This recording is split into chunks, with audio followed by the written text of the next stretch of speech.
Olá, amantes da sétima arte, tudo bem com vocês? Eu sou o Rua e hoje eu tô aqui para estrear um quadro novíssimo nesse canal que eu resolvi dar um nome pretensioso, eu diria, de Decifrando o Filme, onde eu pretendo dissecar um filme, escolher um filme que eu gosto muito, que eu acho que tem várias camadas e explicar o porquê eu acho ele tão bom, logicamente baseado na minha opinião e na minha percepção do filme. Então não, esse vídeo não é uma verdade absoluta, não é um explicando o filme, é o porquê eu gosto desse filme, os elementos que eu acho nele que eu acho interessante. Então o cinema não é uma ciência exata, então nada que eu vou falar aqui é ou não é apenas a maneira com que eu interpreto o filme.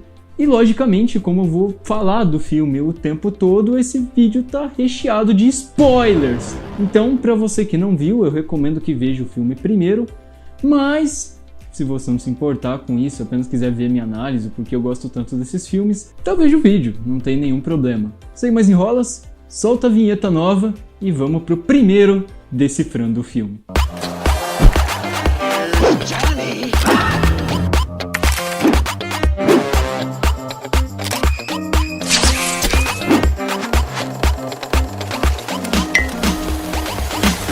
Eu queria começar essa saga com um filme muito especial, foi até difícil escolher, eu joguei uma enquete no meu Instagram para receber diversas indicações de filmes, porque são muitas opções, e jogaram essa opção que eu gosto muito, porque Parasita é o primeiro filme da história de língua não inglesa a ganhar um Oscar de melhor filme, e foi merecidíssimo, um filme com inúmeras camadas, diversos significados, muito bem dirigido, exatamente o tipo de filme que eu quero tratar aqui nessa série.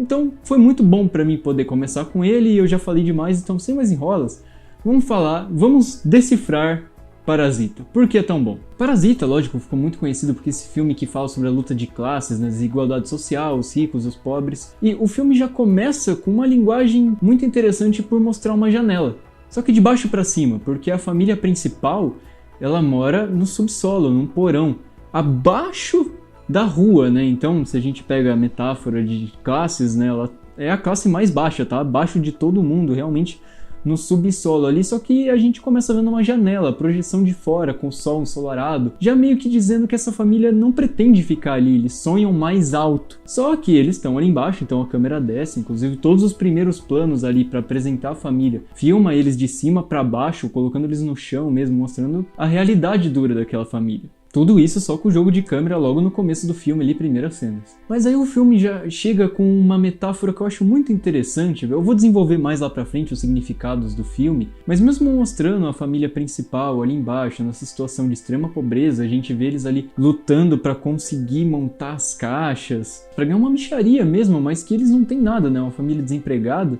E aí, ainda no começo, na apresentação da família, a gente vê que eles têm um problema com pragas, por estar ali embaixo, provavelmente um lugar muito sujo. E o Bong Joon-ho, o diretor do filme, mostra o pai ali da família dando um peteleco para tocar um desses bichinhos que ele chama de praga. Que vai ter um significado lá pra frente do filme muito interessante também, porque o filme faz críticas bem ambíguas, ele é um filme de extrema complexidade que não passa uma mensagem tão simples. E até por conta desses bichinhos, a gente vê ainda no começo do filme que estão detetizando a rua, e o pai ali da família também diz para eles deixarem a janela aberta e deixar que a fumaça entre para matar todos os insetos que tem ali, mesmo com eles lá dentro, e essa situação deplorável que já faz também com que você simpatize com a família, Você vê eles ali abaixo de todo mundo, tendo que se sujeitar a trabalhar no chão, no espaço apertado, todo encolhido, quase sem luz do sol, e ainda aceitar que entra aquela fumaça para detetizar os insetos, simplesmente porque eles não têm dinheiro nem para comprar um inseticida ali para casa. E é aí que a metáfora do bichinho sendo tocado com o peteleco começa a ganhar força. Porque logo depois dessa introdução, a gente vê ali a família tentando negociar com a moça da pizzaria, que ela reclama de algumas das caixas, e o filho da família tenta meio que subornar ela, falando para demitir um certo empregado e contratar ele. 이참에 알바생 새로 뽑으실 생각 없으세요? 누나, 우리 사람 뽑아야 돼. 원래 알바는 자르세요. 해고 페널티를 주시라고. Para assumir o lugar na pizzaria, o que faz total sentido. A gente viu a situação de pobreza, você quer sair de qualquer forma daquilo, então ele queria conseguir um emprego, mas essa é uma maneira do filme de mostrar que mesmo as pessoas em situação de extrema delicadeza, ainda assim o ser humano é capaz de fazer de tudo para prejudicar o outro para poder sair por cima. E esse é o significado da praguinha sendo tocada ali, porque por mais embaixo que você esteja, sempre tem alguém ainda mais abaixo de você, assim como sempre vai ter alguém acima de você. E essa é a real crítica do filme, é um território cinza, ele não vai colocar os pobres como vítima total do sistema e como totais inocentes, sofredores, e também não vai vilanizar as pessoas que têm mais posses, mas não é tão simples assim, eu vou chegar lá e desenvolver melhor tudo isso aí. Porque a estratégia do suborno ali não dá certo, mas a família acaba recebendo, aí a montagem do filme que é extremamente ágil. Eu gosto muito da montagem desse filme porque ela é muito dinâmica, ela é direta ao ponto, não tem nenhuma barriga, então recebeu o dinheiro ali, já corta pra cena do jantar, e essa cena é muito interessante, reparem em toda a composição dessa cena. O enquadramento extremamente fechado, eles enclausurados nesse lugar apertado que é a casinha deles, a fotografia com bem baixa saturação e cor. Nas cores na fotografia a gente tem o conceito de saturação e contraste. Saturação é a intensidade da cor, então quanto mais saturação, mais intensas as cores, quanto menor a saturação, menos cor, até chegar no preto e branco, como eu estou demonstrando aí na edição, eu espero.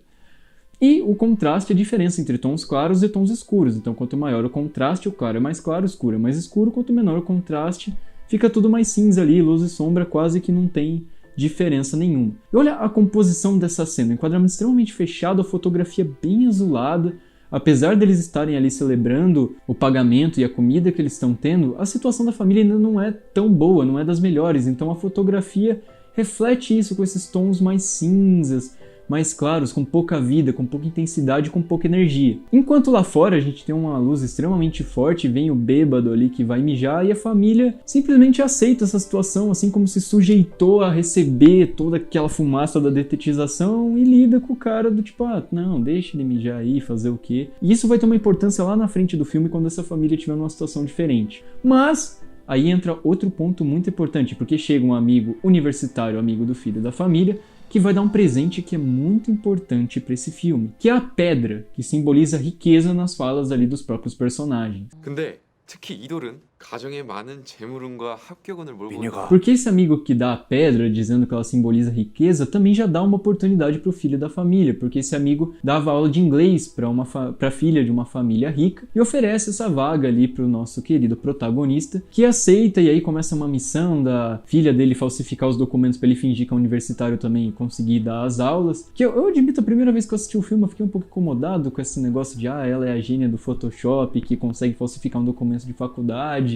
Mas lá na frente isso vai ser justificado, usado de uma maneira que eu gosto muito, então eu chego no ponto que isso se redime, mas eu admito que a primeira vez eu fiquei um pouco incomodado com esse conceito dela ser tão boa ao ponto de falsificar ali os papéis. Mas é bem a partir desse ponto da falsificação que o filme pra mim começa a crescer e a direção do Bong Joon-ho chamar cada vez mais atenção, o que fez esse filme ganhar merecidamente o Oscar de melhor filme, mesmo não sendo um filme falado em língua inglesa. Que reparem só, lembra que eu mencionei que desde o começo a família sempre foi mostrada de baixo, a câmera descendo da janela, mostrando elas embaixo, no subúrbio, debaixo das casas, mas no momento que o filho deles ganha uma oportunidade diferente, que ele vai subir e encontrar a família rica, nota o que o Bong Joon-ho faz. Ele sobe uma escada.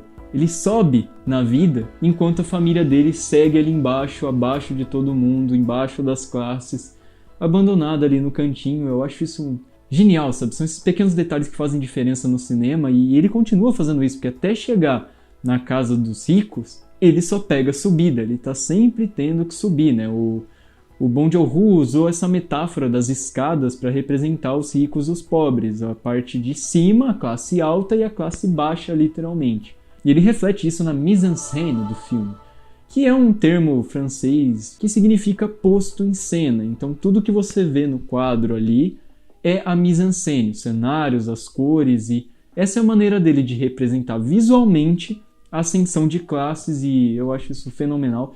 E vai ganhar um significado muito maior no filme a partir daí. Porque assim que ele chega na casa, vai ter o primeiro encontro ali da família, e aí entra outro recurso do filme que é muito interessante, e que até é bem batido, né? Muita gente fala disso na internet, tem vários vídeos que tratam essa questão, que o Bong Joon-ho usou linhas para dividir os pobres e os ricos em certas cenas, como se fossem literalmente pessoas diferentes que não podem conviver juntas, então ele sempre coloca uma linha dividindo os personagens, o que é um detalhe muito interessante da direção. Você vê o cuidado para filmar. O cinema é isso, sabe? Cada plano sempre tem um significado, é lógico que a gente não consegue identificar sempre, mas tudo tem um propósito para estar ali, e Parasita é desses filmes que cada vez que eu assisto eu noto algo novo e fico ainda mais maravilhado com os detalhes. E aí entra outro ponto, um grande mérito do filme também, que é a mudança de gêneros, que é uma coisa que é extremamente difícil de ser feita, que é você transitar entre gêneros. Porque o Parasita, talvez se a gente pegar num retrospecto geral, a gente tem o drama, a gente tem comédia e tem terror no filme. Mas aí ele transita principalmente do drama ali, que a gente acompanhou aquela família numa situação extremamente delicada de pobreza, de humildade,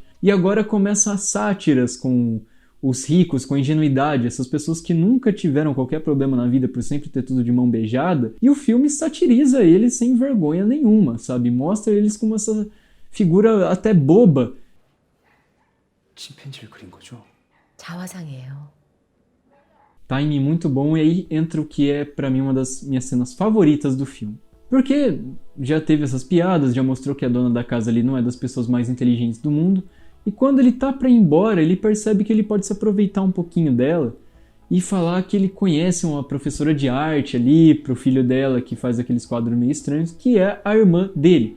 Ele quer colocar a irmã dele pra trabalhar ali na casa também, novamente trazendo mais renda pra casa dele. Afinal, eles estão naquela situação extremamente complicada que a gente viu. E como que o Bong Joon-ho, com a sua direção, indica que a dona da casa rica tá caindo no papo dele?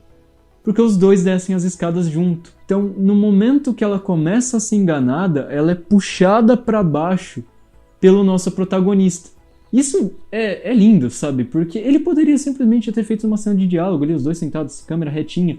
Mas não, ele usa esses enquadramentos, primeiramente ela por cima e ele por baixo, e quando ela começa a cair na historinha dele e cair no papinho, ela desce também e vai para baixo. E o filme usa diversas metáforas visuais, aí logo na sequência já vem outra que eu adoro, porque agora com duas pessoas trabalhando na casa, a família começa a receber um pouquinho mais de grana. Eles já não estão mais numa situação tão delicada quanto no começo do filme, e eles vão comer uma pizza ali no lugar que antes eles praticamente imploravam para conseguir um pagamento montando as caixas, e olha o jeito que a funcionária do lugar trata eles. Ela praticamente arremessa a pizza ali de qualquer jeito, porque antes era a família deles prestando um serviço para ela, quase implorando, na verdade, para ser pago para montar umas caixinhas, e agora eles que estão com dinheiro para comprar o produto dela e ela tendo que trabalhar por eles, né? Servir ali a pizza, e ela se sente humilhada ou inveja. Então o filme vai dando essas pequenas criticazinhas em comportamento humano, né? Como a gente se deixa levar facilmente pelo poder, mesmo não estando em lugar nenhum.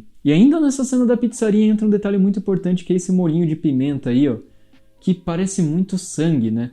Porque a partir do momento que a família começa a adentrar na família rica, que a gente começa a ver esse sistema parasitório de um sugando o outro. É aí que a violência da história começa a surgir. Que até então estava ali um filme de drama, com umas pequenas pitadas de comédia, mas a coisa vai começar a esquentar a partir de agora, e ele representa isso visualmente com o vermelho ali intenso. E, né, teoria das cores, vermelho pode representar amor, intensidade, violência principalmente.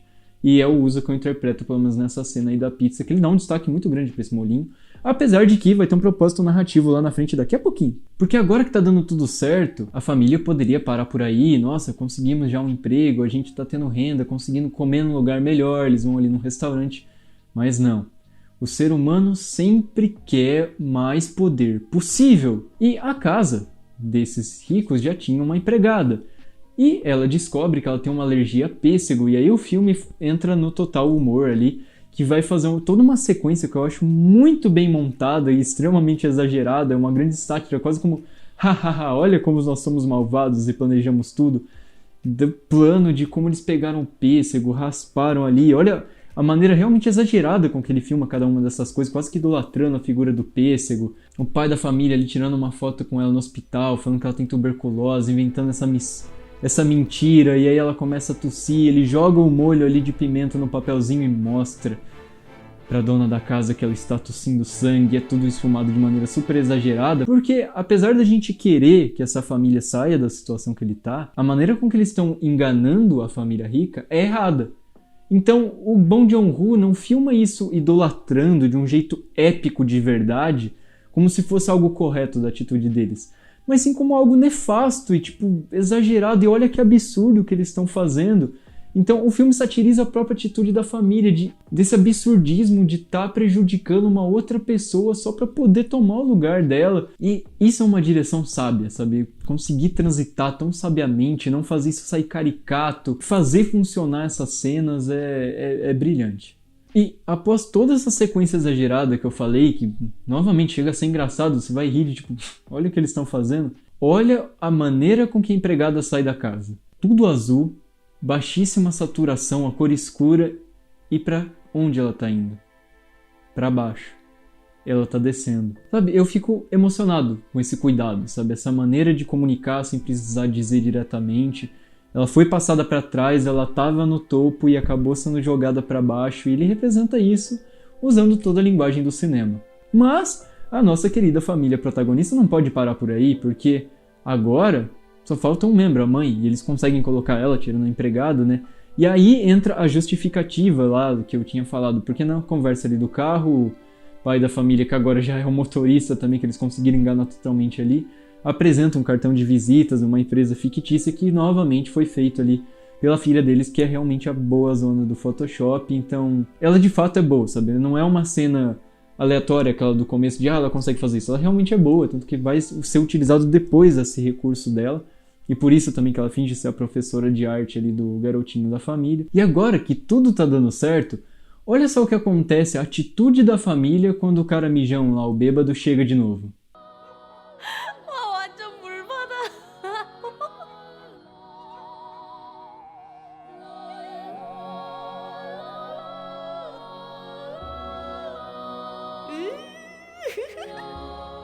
Eles tomam uma atitude porque agora eles se sentem empoderados, eles têm dinheiro, eles conseguem comprar suas coisas, tá todo mundo trabalhando, todo mundo se aproveitando, eles estão se sentindo maioral. E aí eles tocam aquele cara jogando água, quase como se fosse um animal mesmo. Lembra do peteleco no começo do filme? Basta ganhar um pouquinho de poder que você já começa a chutar outras pessoas, assim como você foi chutado, né? Porque, pra mim, a verdadeira crítica de Parasita é essa. Como o ser humano lida com o poder de fazer as coisas. Mesmo não tendo nada, a partir do momento que você ganha poder, você se sente superior, você se sente acima de alguém, sobe a escada e não pensa duas vezes antes de jogar alguém pra baixo. E a gente vai ver isso acontecendo ao longo do filme, visualmente, mais de uma vez. Inclusive, guarda essa maneira aí deles jogarem água, porque isso também vai ter uma importância lá na frente. Enfim, esse filme é muito bem dirigido. Que bom, a gente viu essa cena, eles estão tocando todo mundo, estão se sentindo os maiorais e podia parar por aí, né? Mas não, porque a família rica lá decide viajar e aí eles têm toda aquela mansão para eles aproveitarem para eles mesmos. E aí, lembra da cena do começo do jantar que eu falei? Da fotografia de saturada, eles todos apertados ali, mesmo que estejam felizes naquele momento? Mas olha agora, olha esse jantar. O plano bem aberto, cada um com seu espaço, todo mundo jogado, largado, a cor extremamente quente da fotografia, um amarelo vivo, que traz essa sensação de alegria, de riqueza, tudo sendo mostrado visualmente, nada precisa ser explicado. Você pega como eles estavam no começo, como eles estão agora e você entende exatamente como ele se sente, a partir da fotografia, da composição de cena, da posição dos personagens, o que a gente chama de mise-en-scène, posto em cena. Mas, como tudo na vida, quando parece que tudo tá dando certo, algo vai dar errado. E aí, no meio do jantar, aquela antiga empregada, lembra que eles passaram pra trás, ela aparece ali e começa a falar umas coisas, diz que esqueceu algo no porão, e aí é outro momento, como o filme consegue transitar de tá tudo bem pra um terror horrível.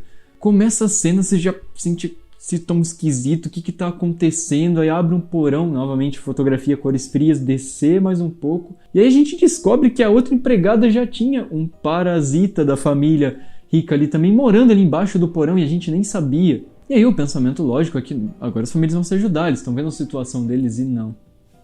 Porque quando o ser humano tem poder, ele usa isso contra o outro, e ela tenta oprimir ali a moça, mas aí toda a família cai, e aí dessa vez a antiga empregada que estava sendo oprimida ali faz exatamente a mesma coisa que estava acontecendo com ela. Ela também, mesmo sem ter nada, assume toda uma posição de poder e humilha a nova família. Olha a maneira que o ser humano se trata só por ter a mínima sensação de estar acima do outro. E é até engraçado essa cena, né? A maneira com que faz uma crítica também aos dias atuais, né? A maneira com que as redes sociais e que um celular pode acabar com a vida de alguém, que a pessoa, a empregada antiga aponta ali o celular com a gravação para as pessoas, todo mundo sai quase como se fosse uma arma de fogo, sabe? E, como eu disse, para mim é nesse momento que o filme trata essa verdadeira crítica ao poder, sabe? Ali são duas famílias pobres, uma poderia estar ajudando a outra a entrar em simbiose, num acordo, e não, um quer tomar o lugar do outro, passar por cima, menosprezar, humilhar, botar o outro ajoelhado ali. Até o filme faz uma metáfora com o celular sendo um lançador de míssil da Coreia do Norte. Então, tem um significado muito forte. Eu gosto muito dessa questão de não mostrar realmente que o pobre é só uma vítima do sistema, mas que o sistema leva o pobre a também ser um vilão se ele tiver oportunidade, sabe? Você não pode dar o mínimo de poder pra alguém que ela vai querer passar por cima de outra pessoa. E aí começa a confusão, porque a família rica começa a voltar por causa da chuva, que vai ter um forte significado no filme, e começa uma briga tremenda ali, os dois, e pum, eles conseguem, a família nova, colocar, agindo com extrema violência. A gente vê esse ato, né, de colocar a pessoa pra baixo. E aí nessa cena, logo depois da confusão, entra outro aspecto do filme que aí, novamente, crítica da desigualdade de classes, né? Que os dois estão ali no sofá e a família tá escondida debaixo do móvel ali porque eles não conseguiram arrumar a casa a tempo. O dono da casa começa a reclamar do cheiro, né? Do motorista ali. 야, 어디서 그 냄새가 나는데? 뭔 냄새? 김 기사님 스멜. Ele fala que ele sente esse cheiro também no metrô, que é o cheiro de gente do metrô, o cheiro do pobre. E faz um paralelo também com aquela questão das linhas do começo do filme, sabe? Das pessoas pobres divididas a pessoas ricas, que elas não podem, sabe? O pobre tem o cheiro do pobre, ele não é um de nós. É uma maneira do filme de dizer isso, né? Esse preconceito da classe burguesa com a classe mais baixa, dos mais humildes, né? E até ali tem a cena dele cheirando a própria camisa, e isso vai ter uma importância um pouquinho maior lá pra frente. Mas ainda assim eles conseguem ali escapar da casa, uma cena extremamente tensa depois que eles pegam no sono.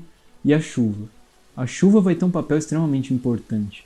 E aí, novamente, eles tendo que ir pra baixo, o filme dá uma maneira de colocar a família no seu lugar, mostrar de novo aonde eles pertencem, então eles têm que descer inúmeras escadas, e essa chuva é extremamente forte, eles nessa situação horrível, e aí olha novamente o uso de cor, no momento que eles estão descendo, eu falei do uso de cores frias antes, mas olha aqui como parece quase um fogo a fotografia, esse amarelo, laranja, vermelho, é quase como se estivessem voltando pro inferno. Na sarjeta, lá embaixo, junto do lixo, do esgoto, numa chuva, a casa deles sendo inundada, eles perdendo o pouco que eles têm. Mas há pouco tempo atrás eles estavam lá se sentindo maiorais e oprimindo outras pessoas que estão na mesma situação que eles. E aí quando eles estão quase chegando na casa, olha só que interessante o que acontece. Apesar dele já estar tomando chuva e estar numa situação terrível, a gente vê ainda a pessoa ali tentando tirar a água da casa e joga água nele exatamente como a gente viu ele fazendo com o cara bêbado lá mijando, quando ele se achava acima dessa pessoa e agora é ele que tá nessa situação de novo, ele que voltou pra baixo. E aí, ainda dentro da casa, né, quando eles estão tentando salvar os poucos objetos que ele tem, eu acho muito simbólico o momento que o filho pega aquela pedra que o amigo disse pra ele que simbolizava a riqueza e de fato conseguiu melhorar a situação da família quando eles começaram a trabalhar lá dentro da casa, mesmo que de maneira desonesta, e deu essa sensação de que as coisas estavam melhorando, mas agora eles voltaram lá pra baixo, então ele pega a pedra e a luz se apaga ali da casa, deixando ele no escuro, sem esperança. Outra vez uma maneira visual e da fotografia de transmitir essa falta de esperança, essa falta de perspectiva de que as coisas vão melhorar visualmente. Eu acho isso lindo.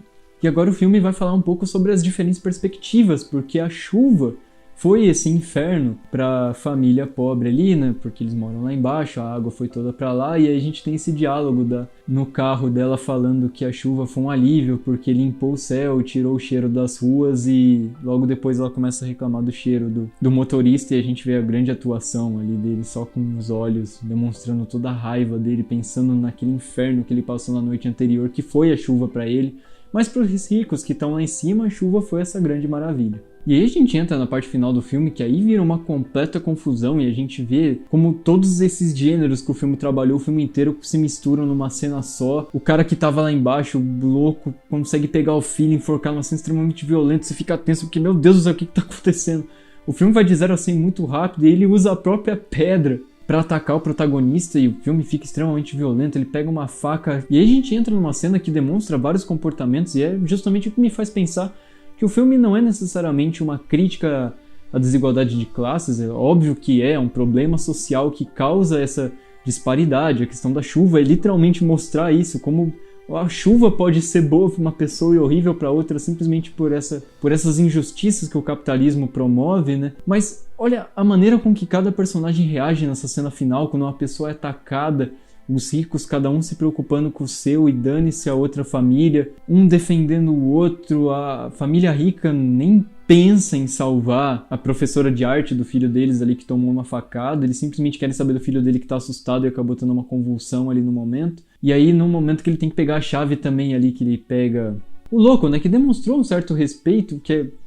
Como eu falei, é um filme complexo, ele não aponta o dedo pra nenhum lado e mostra alguém como vítima ou vilão, não tem heróis e vilões nesse filme, porque o próprio cara que morava ali embaixo e era, de certa forma, o parasita da família por muito tempo, mesmo sem ele saber, demonstra várias vezes respeito ao dono da casa, né? Ele diz respect, ele acende a luz para ele chegar, ele ora agradecendo por ele prover comida para ele, por mais que ele não saiba disso, ele enxerga dessa maneira.